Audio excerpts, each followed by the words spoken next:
Welcome back to Linked by Golf, the podcast exploring the journeys of people linked by the game. I'm your host Ross McGuire, and today's episode is a fascinating one.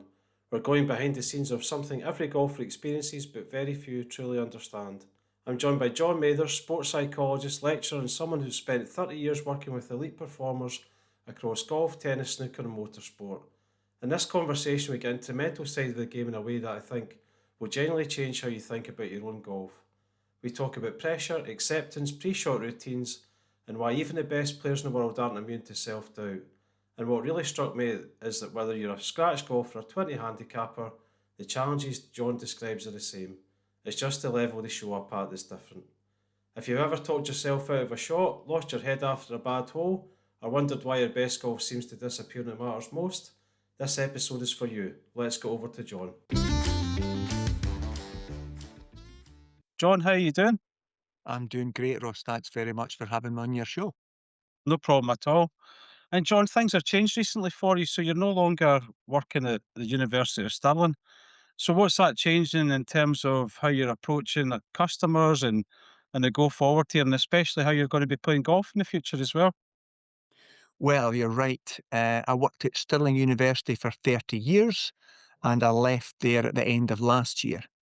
So it was a great time by and large at the university, but it was time for me to leave that sector and just do a little bit of more of my own thing and work more in private practice.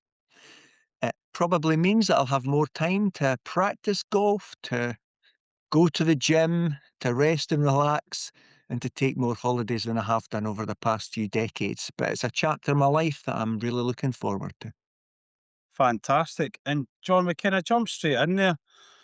But how did you get involved in golf? And you've been working on performance and golf together, and I believe in other sports as well, but golf is one of your main things.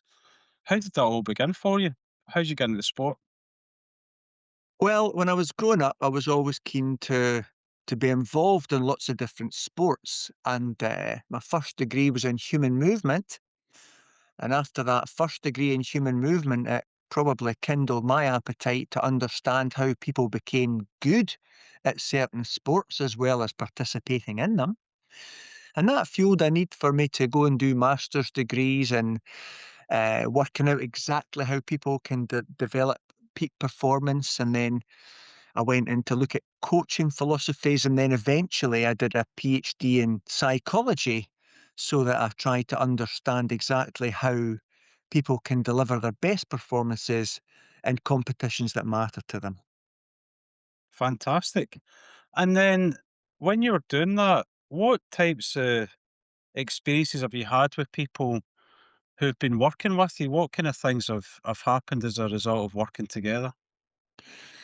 So I've been lucky that over the last 30 years I've worked in elite sport. Now, lots of sports psychologists will work with lots of different people on lots of different projects. But what really invigorated me was watching elite sport so that I can see sport being done at the very highest level.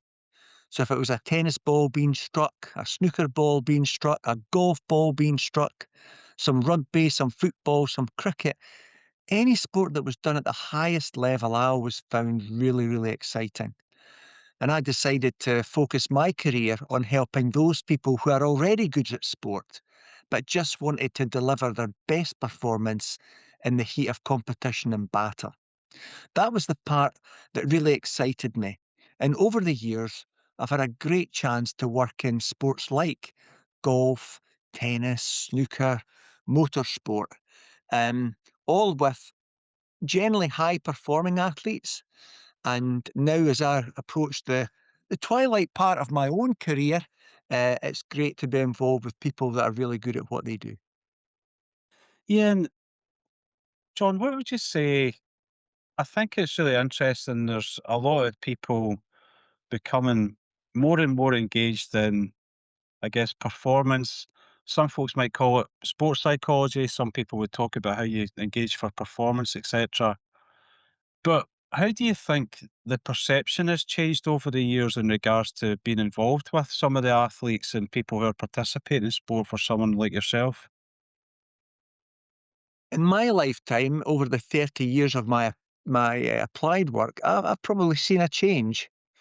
I think in the early days, in some sports, you went to see a sports psychologist if there was something wrong with you, or at least that's what people thought. But over the last 20 or 30 years, people have started to see that sports psychology can make a small difference at elite level, and we know that the number of good players we have in all sports, a small difference can sometimes make a big difference to the outcome. And I've always been fascinated by the tiny marginal gains that people search for. And even if you look last night at the Players' Championship, I mean, with a half an hour or an hour to go, any number of players could have won. And at the end, one shot separated the field, and Cameron Young was lucky enough to step over the line. Um, so I think when the stakes are high and the differences between the best players are small, and sports psychology can offer a small difference, for the elite player, that can make a big difference. And more people realise that, it becomes more and more accepted. I would also say that there are some sports where sports psychology is more accepted than others. And in sports like golf and tennis and in rugby and in motorsport, these sports I've had good experience working with people who are very, very keen to develop the mindset. In other sports, and I have to say, sometimes football could fall into this category, there's still, at least in this country, a bit of scepticism about just exactly how, let's just say, the boys need to be preparing themselves in the dressing room. But I think over time, and as we develop our understanding of performance, probably football will change in the next 10 or 20 years as well. Yeah, I mean, I think it's got to, and I would say that's through my knowledge. As it knowledge, I guess it's experience of listening to people like yourself, John, rather than having the knowledge myself. But certainly, I listen to experts like you. I think when I look at football, there's so many, and rugby, there's lots of different sports, I guess, but football's probably got the potentially the biggest barriers in terms of, I might even just say machoism, to be honest, Mm. where people think, well, that's got nothing to do with the game. I need to be faster. I need to be stronger. I need to be able to kick the ball. But one of the observations I've had is, and it's a really simple one, like someone's through in goal, and invariably they kick the ball straight at the keeper a lot of times. And I'm Mm. thinking to myself, I wonder what the last thing they think about before they kick the ball is. Because you would see that in golf, right? If you're standing on the tee and you picture the out of bounds with your driver, guess where your drive is going to go out? I'm always been fascinated in a sport like football. Is that what's happening with footballers as well? They're just seeing what they don't want to happen at the last minute and effectively executing it. Well, I think I can help you with that one because I have actually worked in professional football with a couple of people that have been uh, in the striker role in the clubs. And one of the arguments is, as they get through one on one and goal, what they tend to do is they revert back to some of the instructions that have been drilled into them for years, like hit the target. Now, if you're having your mind hit the target, you're programming yourself to hit the ball in the middle of the goal. But of course, the goalkeeper is usually there. So, one of the things you might do if you were through on goal instead of being dominated by hit the target is to first of all try to relax and then have a positive self talk instead of something like pick your spot or look in place or pass it past the goalkeeper.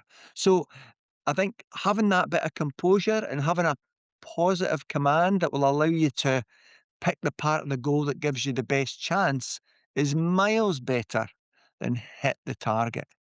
But of course, that's what people still say to this day. Another example of that could be let's keep a clean sheet.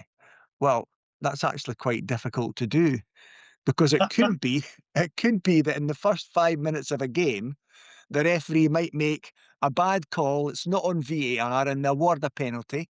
And it might be that the opposition have an expert penalty kick taker, and they might be able to hit it at exactly the right spot that no keeper can save. And as a result, you're 1-0 down after 1 minute. So keeping a clean sheet then becomes impossible through no fault of your own. Yeah. But listen, there'll be lots of examples where some what you might call well-meaning advice actually tends to be unhelpful. Yeah, absolutely. And then, John, when you started working with, and I'll say elite performers, I know you work with the general golfers and other people performing sports, but if you look at the elite performers you've worked with, what surprises did you have when you first started working with them? What stood out to you? Well, what stood out to me was how everybody is an individual. And having worked in elite sport for many years and having worked with lots of athletes in the same sport, whether it be golf, tennis, motor racing, or whatever, motorsport, I would say what surprised me was the amount of variation within people that were trying to do the same thing. So well, let's talk about golf because that's what this podcast is focusing on.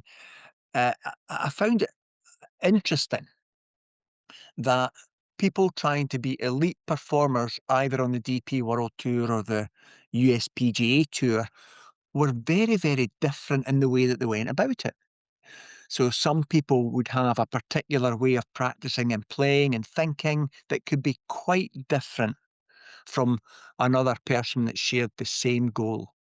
And I think what I found interesting was the challenge of trying to help each person be the best version of themselves rather than having a mold or a particular framework that you thought they should fit into.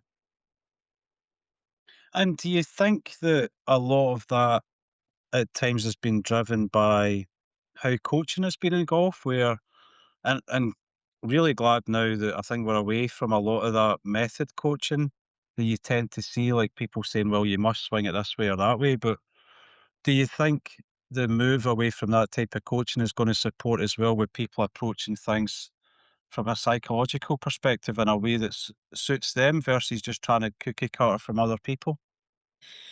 Well, obviously, I can't speak for coaches, and I suspect there'll be lots of coaches with different philosophies and approaches, just as there are in the world of applied sports psychology. But certainly at the elite level, if you think about it in this way, if somebody's coming to me as a sports psychologist or as a golf coach, already as a good player, perhaps at the DP World Tour or perhaps looking to get onto the USPGA Tour, they must be quite good at what they do to be at that level in the first place.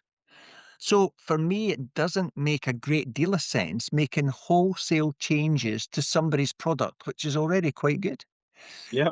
For me, it's more about trying to make fine adjustments to get the best out of the person and how they might apply the golf club to have the collision with the club facing the ball to bring about the picture that they need that will allow the ball to go on its journey that gives the best solution.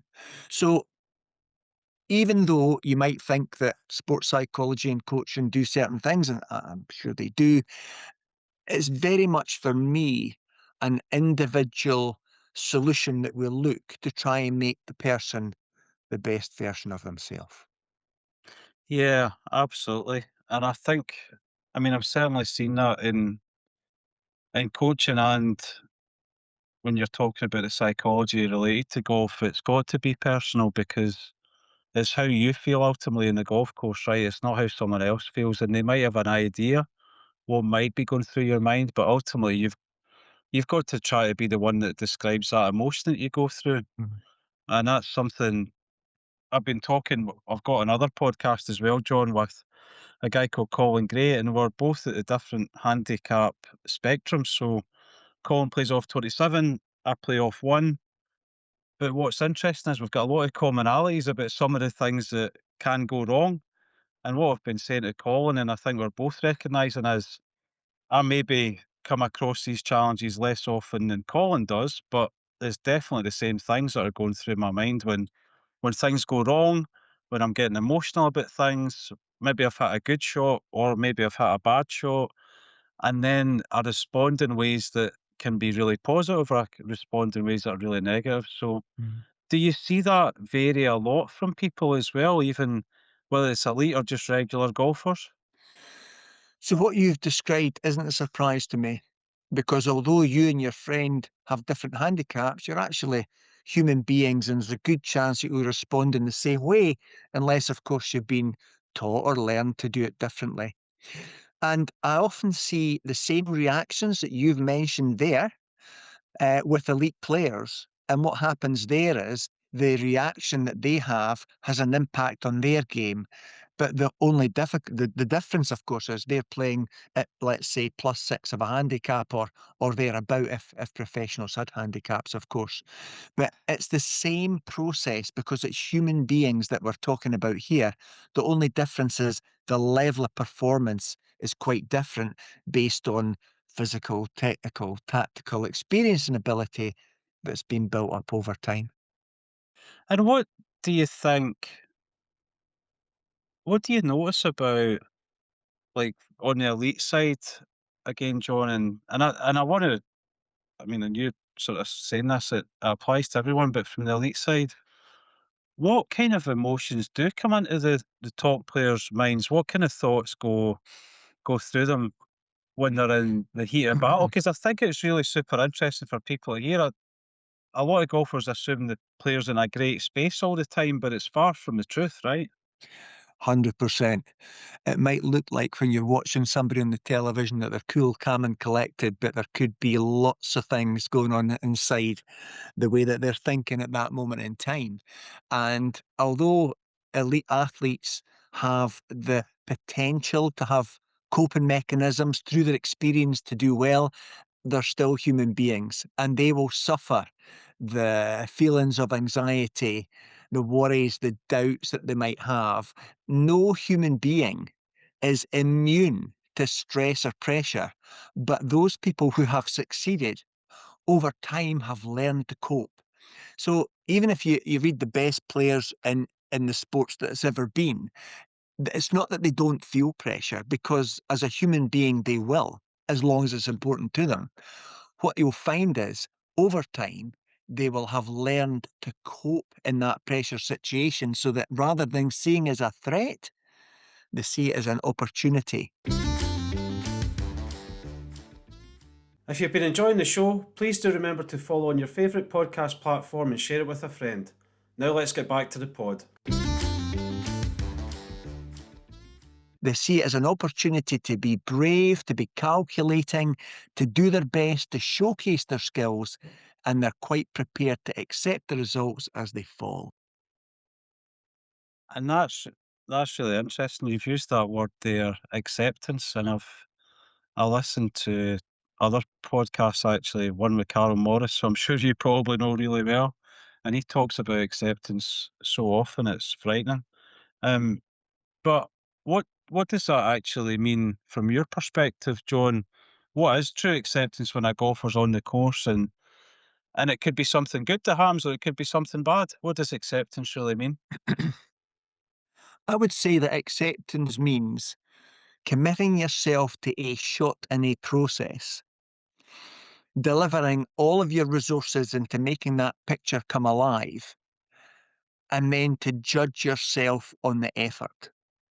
So, listen, even the best people are going to hit shots that are off target from time to time. But if you have committed 100% to creating the collision between the club face and the ball that will bring the picture that you've seen in your mind to life, to the expense of everything else, then you must be satisfied with your effort as a human being. So clearly, people struggle with that if they focus on the result. And any number of things could get in the way that produces perhaps a poor result. But if you commit yourself to the process, understand what that means, go through a pre shot routine, visualize the start line, have a good feel at the setup, have a clear process about how the swing is going to operate and unfold, and have an unobstructed delivery of that club face, then as long as you've done that, you have to accept the fact that you've done everything in your control. Now, if you do all of that, the chances are actually in your favour. The chances are you will strike a more competitive shot with perhaps less of a miss off target. But irrespective of that, you need to judge yourself on what you've done, rather than the outcome of the shot. Yeah, that's really interesting. I think it's so true that, and again, coming back to even the handicap part, golfers who are maybe beginners versus absolutely true elite right at the top of the game. If you, what you're saying is, if you judge it based on where the ball goes, that's not necessarily going to produce a great feeling because you, as you rightly point out, you could have done everything, but something happens. Something happens. It just means that the ball didn't land where you were looking for. You might have been a yard out on a bounce. You might get a bad bounce, a good bounce, and something different happens. There's no point in, and I guess judging yourself, right, is ultimately what we tend to do. Is you judge yourself and you're potentially you judge your character based on a golf shot, which is just ridiculous. That's actually interesting for me because it's so very true. Because when you hear some of the negative self talk on a Saturday in the medal or the bounce game at your own club, I'm pretty sure you'll have heard that yourself, where people are condemning themselves for the result that they've had and how stupid they are to hit it in that particular spot, rather than actually thinking more about perhaps choosing a different shot that reduced that possibility and committing themselves to that process so that they can survive mentally and continue on the game. Yeah, it's funny. I played with a guy last year, and I won't even say the course. It's not. I live in England now. It's not down here. I was back up in Scotland, but I'm not going to say what course it was. I was playing a competition and met this guy in the first tee, and honestly, hits his drive kind of okay down the right hand side. He's in the rough, tries to hit, I think a 5 wood or something out the rough. Doesn't hit it great. Goes in the ditch, or as we would call it, a wee burn. Goes in the burn, gets it out, hits it again, goes in the next burn. He honestly made about a 12 in the first hole. But the part that really made me laugh, and I don't mean it his score, was when he hit the second shot in the burn, he was going mental at himself. And I'm like, you've only just hit your second shot. And he's like berating himself all the way down the rough, trudging towards the ditch. It was hilarious. And I kind of reflected on it. I thought, God, I'm sure I've done that plenty of times myself at different parts of the rounds, but very rarely, thankfully, the first hole and the second shot of the day. Well, that's good advice because when you work at the top level, the players there are actually trying to do the same thing. They're trying to stay in the game for as long as they can. So you can't win an event in round one or round two, but you can play yourself out of it. So quite often the top players will try to find a position where they make the cut comfortably without taking too many risks. And then, as you've heard people referring to the Saturday as moving day, and then if you can continue the momentum such that you're in the conversation with a few holes to go, your job is to deliver your best shots and your job is to see where the cards fall and then be satisfied with your effort, knowing that if the cards fall your way, you might just step over that line. Yeah, and the thing you mentioned, John, I'll go back and touch on it. You talked about how people can find ways to cope when they're feeling emotional, they're feeling stressed, they're feeling nervous. I mean, what are some of those techniques? I think you touched on like pre-shot routine, Mm. or should I say pre-shot, maybe preparation is the way you'd put it. What kind of things can people in their own golf do practically to help themselves through those times where they do feel nervous, where they do feel anxious, they've not got positive thoughts when they're standing over the ball? So people often have negative thoughts over the ball when they feel uncertain about the shot that they're trying to make. And that could be because there's potential huge consequences at the end of it, or it could be a difficult shot. So one of the things that we work on is we first of all get people being mindful of the hazards and they work out the area of the golf course and the target that they think would be a greater margin for error. So in other words, they might pick a slightly easier shot to execute because that's one way to reduce the anxiety levels. Then after that, they might try to remember a few times where they've hit a particular shot like that in the past and had a successful outcome. They might just try to reflect on the swing that they've made and what it felt like as they were delivering the club face on the ball. And then after that, they probably have a clear picture of the start line and the shape that either is their natural shape or the shape they're trying to produce. And they'd probably have a couple of key words that they said to themselves about the importance of staying committed to the shot. And then when the swing unfolds and they've made contact and they've given it full commitment, to be mindful of the fact that they will accept whatever they take because they've given it their best effort. So over those few simple instructions, what you're doing is you're increasing the likelihood that a reasonable shot will emerge. And if you do that, you reduce the destructive shot, which tends to trigger the poor emotionality that then colours the rest of the game.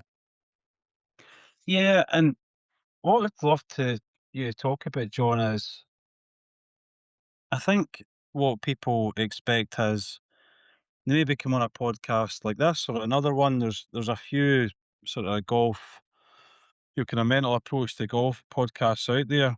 And obviously my own podcast is more generic, but I think what can happen is that people think they'll join a podcast, they'll listen to it, and they'll take away this advice about maybe breathing, maybe pre-shot routine, some of the points you mentioned, and they'll give it a bit of a go, maybe in a medal, and then it all falls apart and they go, it's never going to work. So, in your experience, to bed those practices in, how long does it typically take your average golfer and then maybe an elite golfer to bed in the practice and not necessarily get it right every time? Because that's probably impossible, but to get it right more often than not, how long would it take typically? It's a very good question, and it depends on a number of factors. It'll depend on how strong your existing habits are. So if you've got strong negative habits at the moment, it's obviously going to take a little bit longer to change those habits into the habits that you would prefer. The next thing that I would say is it will depend on your commitment and the amount of time to practice thinking in the way that you prefer. So if you think about it, if somebody was a coach and they said, look, I think we really need to maybe be changing this part of your technique. It might be with the plane of the swing, it might be a grip change setup. It wouldn't be unreasonable to think that that might take some weeks, months, possibly even years to maybe changed in a way that was seen a noticeable improvement. But when you think about it, people might have been thinking negatively their entire life. So it could actually take quite a bit of time. So the research on this would suggest that you're looking at probably 12 to 18 months before you can see a statistical improvement, a measurable difference in Wow. some of the thinking that you might want. Now, bear in mind to have a significant difference or a measurable difference, that's going to be quite difficult because those people that study statistics will know that to have a significant difference in a test of that sort, you've got to produce something that can be measured over time and have reasonable level of confidence. What I need to tell you is quite often elite players are looking for differences that are actually much smaller than what would be termed statistically significant. So the bottom line to the question is, if you're looking for certainty, you are looking at probably 18 months or so on average to make measurable differences. But if you're looking for grassroots, if you're looking for green shoots of recovery, you should be able to see these over a few weeks and months. And as long as you grasp those green shoots and choose that direction to travel in, you're more likely to be on the path for the year or 18 months. And the great thing we have about golf, of course, is unlike gymnastics or swimming, the career can be quite lengthy. So you can be 30, 40, 50, 60, 70. In fact, I believe you had a senior golfer on your podcast from Wishaw not long ago, who is an excellent example of somebody who plays at a high level for decades. So the truth is that in a game like golf, there's usually no shortage of time. Yeah, and John Johnson shot the best round of his life when he was 68, shot 61. I mean, that's incredible, isn't it? But it's just Absolutely incredible, but unsurprising because of the features of the game of golf and the way that if you stay reasonably fit and healthy, then and you've got time to practice, particularly short game, then there's no reason why you can't see the scores coming down. and then, John, I think what's really interesting, like, I mean, you are, and I want to ask you some questions about your own golf. You're a very, very good golfer yourself, but how, and this is not quantifiable, I'll try and ask a better question. If you looked at, let's say, your average club golfer who's probably a 15 to 20 handicap, they all probably want to improve, they want to get better versus, let's say, like a 5 handicap. Is there some, and this is a generalism obviously, but is there some key things that are most likely different between those two golfers? They might be really similar physically, they might hit the ball generally very similar, but one is, off 15, 20 handicap, another one's off 5. What strides do you think the 5 handicappers most likely made, as well as technique, but from a mindset perspective? Well, I think the five handicapper probably has more experience in course management. Don't even rule that out. And obviously, it's a hypothetical question. And knowing what I've said about individuality, again, I would be guessing quite a bit here. But what I would say is that it's the same issues that human beings have, such that they lose focus or they lose concentration. With a 15 handicapper, that's going to produce a worse shot. A five handicapper, it will still produce a bad shot. Even if an elite player or a tour player has a poor focus, that's going to produce a slightly poorer swing for them, which for them would give them a poorer shot. Because obviously, it's the same process that we go through as human beings. It's just that the levels are different. And an off centre strike for a tour pro might take the ball 25 yards off target. An off centre strike and a poor swing for the five handicapper might take the ball 15, 20, 30 yards off target. Also, it's going to be a lot shorter. The 15 handicapper can have a catastrophe where they might hit the ball 20 metres. Yeah, yeah.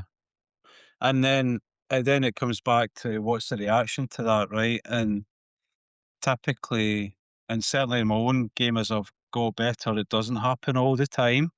But if I look back at when I was a junior and I think about some of the mad, crazy rounds I've had, and even still, it happens these days, I'm sure. But like if I'm in a tight situation or a poor situation, I probably choose the better shot more often now than I used to.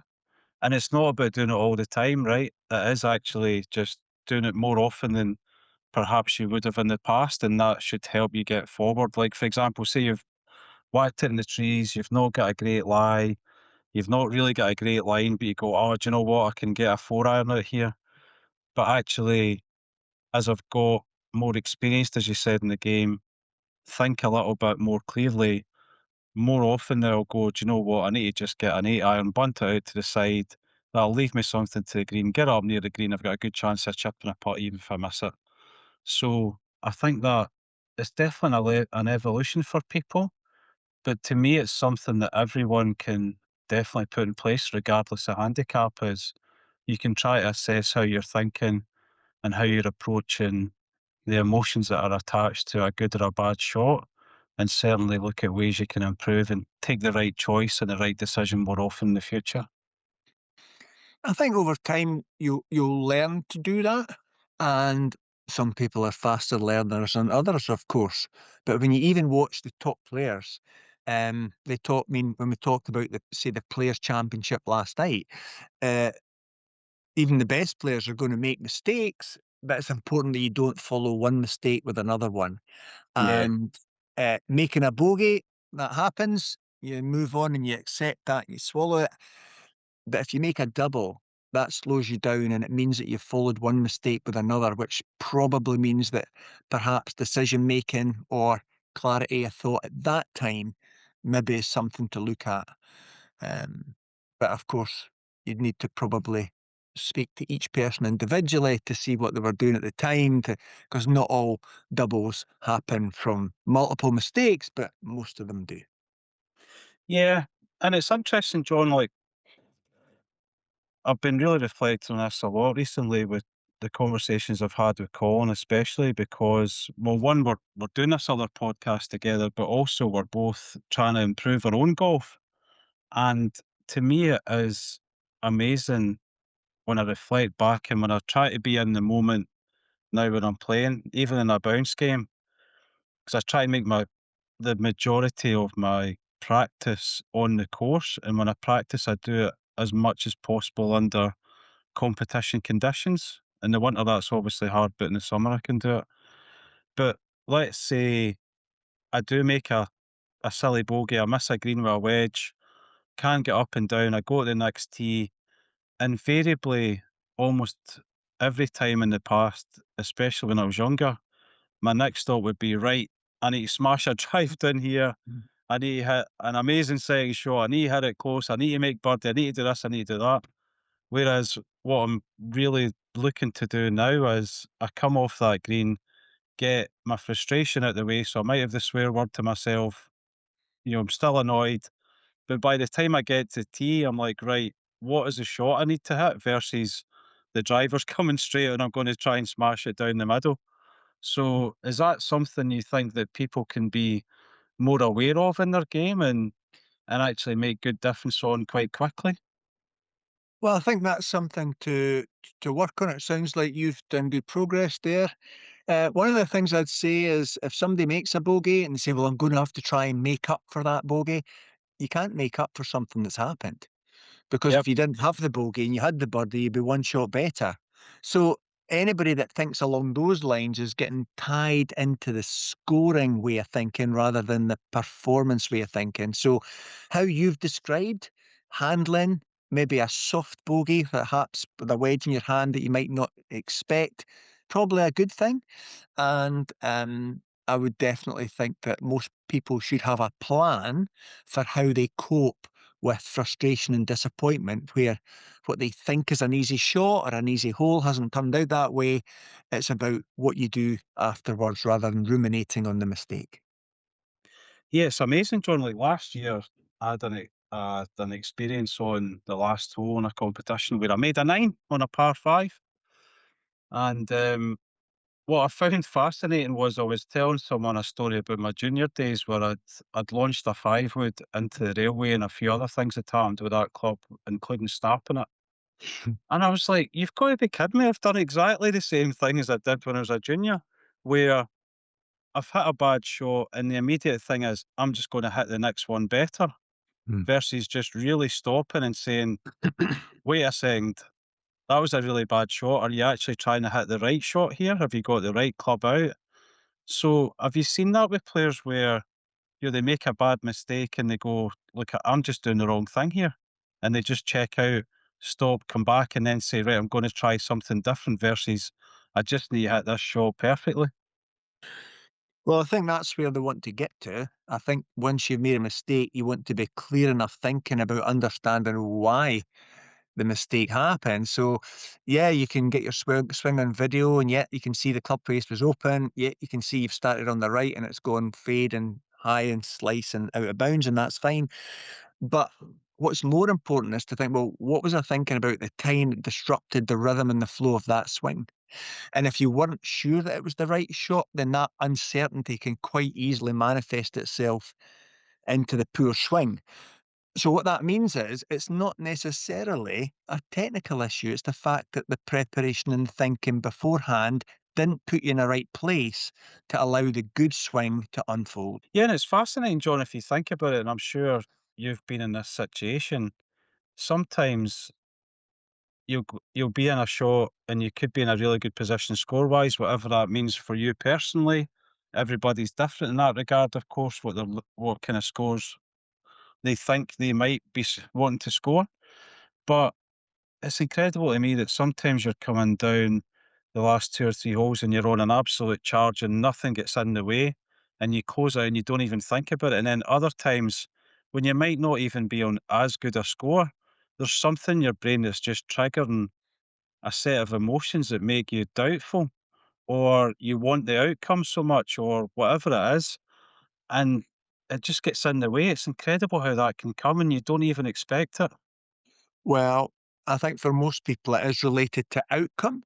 So if you're on a good score, if you might be 2 or 3 under par, or you could be 2 or 3 over par, if you're a higher handicap, it's still a brilliant score for you, and you want to somehow just get over the line. So, that consequence then gives you a fear of what happens if you don't. And then what then the reaction would be to try to make extra special sure or to think about the technique that's going to get you there.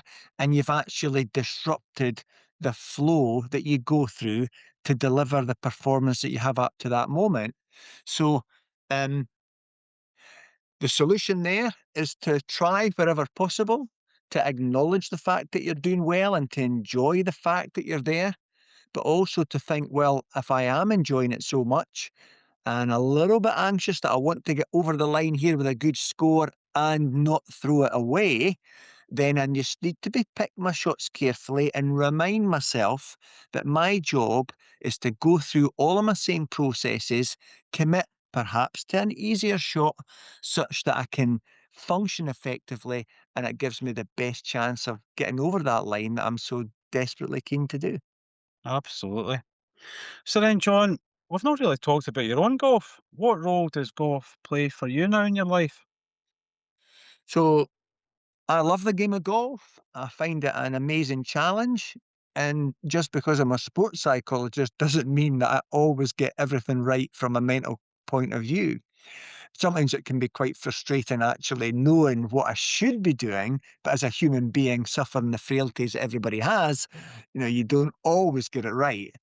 I suppose the advantage I probably have is that I know what I should be doing, and if I can find a way to carry that out, it probably gives me a good chance of doing well. Um, Now that I've in private practice and I can please myself a little bit more with the time that I've got, I can practice a little bit more. I can work on the areas of game that I don't think are good enough for me, and I can get great pleasure out of trying to get better at what I do. Brilliant. And what handicap are you playing off these days, John, for the So I'm listeners? currently +1 at the moment, but my handicap used to be lower than that. And over the last couple of years, I haven't played as well as I might. So now that I've got a bit more time to practice, I'm hoping that I can start to play a little bit more of the good shots that I know I'm capable of. I just need to try and get them all together working in the tournaments that matter. And what kind of competitions are you going to be playing in the future? So over the last few years, I've played in the Scottish seniors events and the British senior events, and really enjoy doing that. It's a good community of good players, people that are keen to do well. You get to some good golf courses, and it's always a great challenge to score as low as you can on some of the best courses in the country.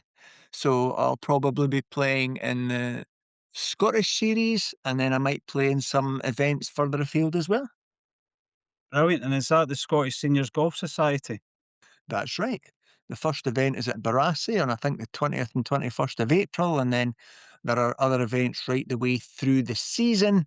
There's an Order of Merit to play for, and if you're lucky enough to do well in that, you might even play in the European Championship team or in the Home Internationals team.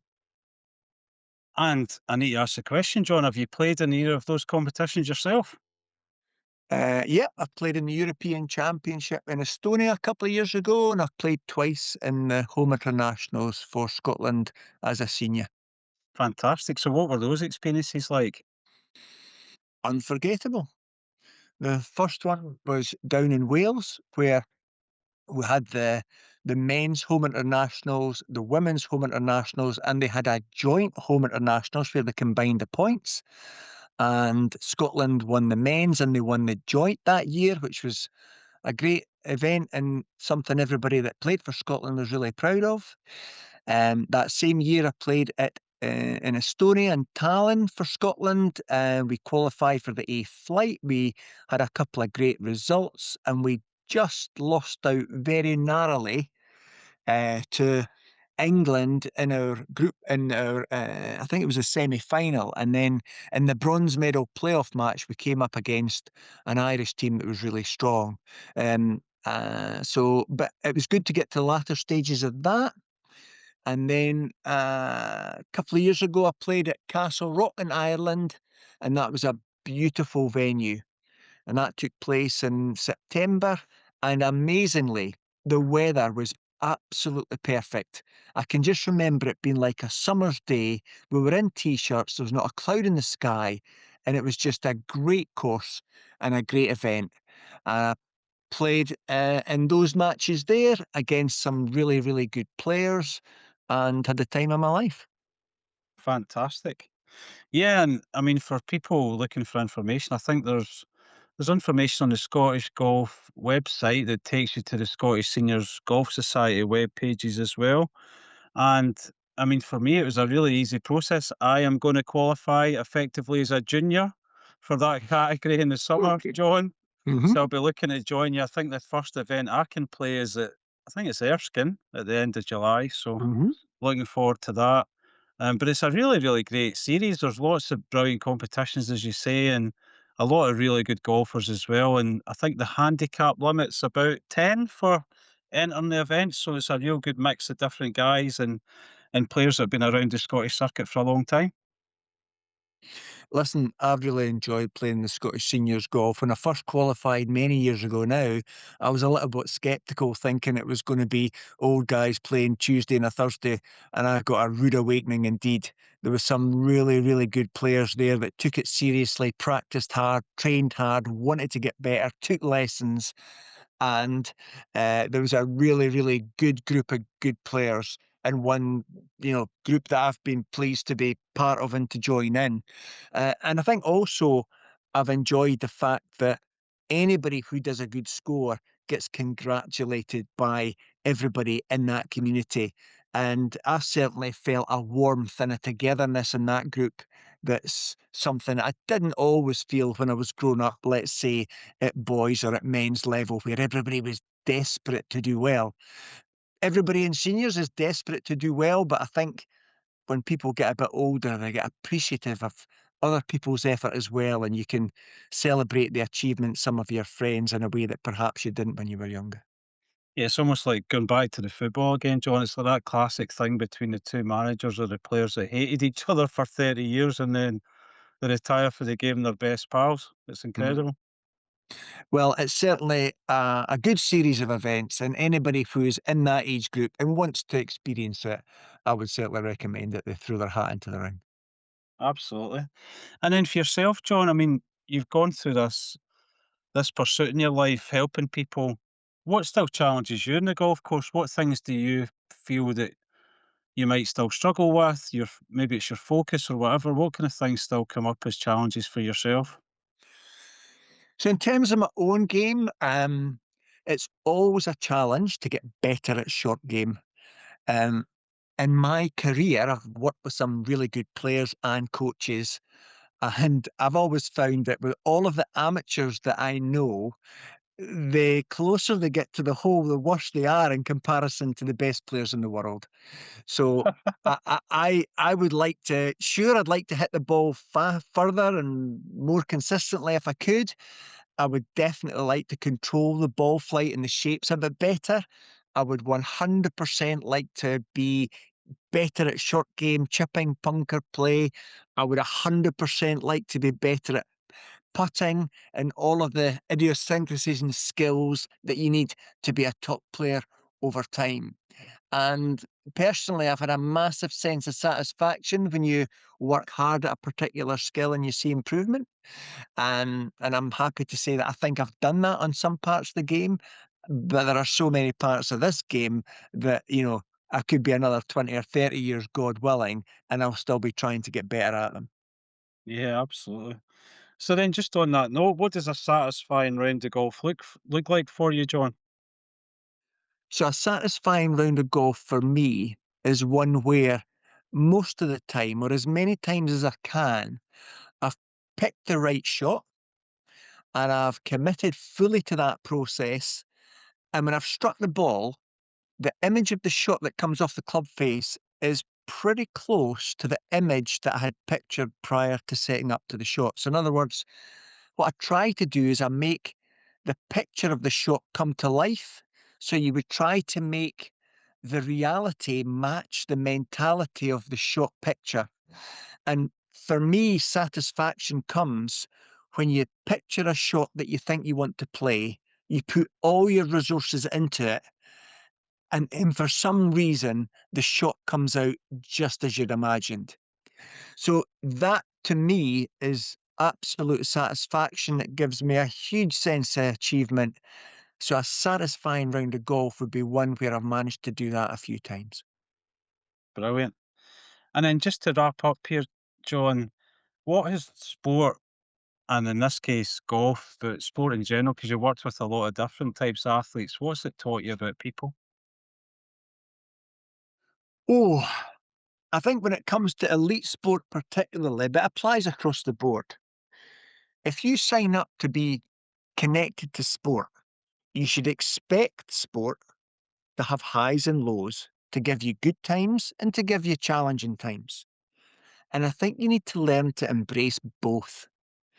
And my closing comment would be absolutely enjoy the highs, but learn from the lows so that your next high will happen sooner and perhaps last longer than the last one did. Brilliant. Well, listen, John, thanks so much for coming on. It's been a real pleasure to get to meet you and also to have you on the show. I really appreciate it and look forward to seeing you in August or July, I Yeah. think it is, for that Erskine event. Yes, sir. I'm sure you'll do well. Thank you very much for having me on. No problem. Thank you. I'd like to thank John Mathers for his time and for sharing such an honest and insightful look at the mental side of the game. I genuinely took away a lot from that conversation. I hope you did too. If you enjoyed this episode, make sure to follow or subscribe wherever you're listening. And if you know someone who struggles with their mental game, whether a beginner or seasoned competitor, send this their way. It might just make a difference to their golf. You can find the show on Instagram at Link by Golf Podcast for future episode clips and insights.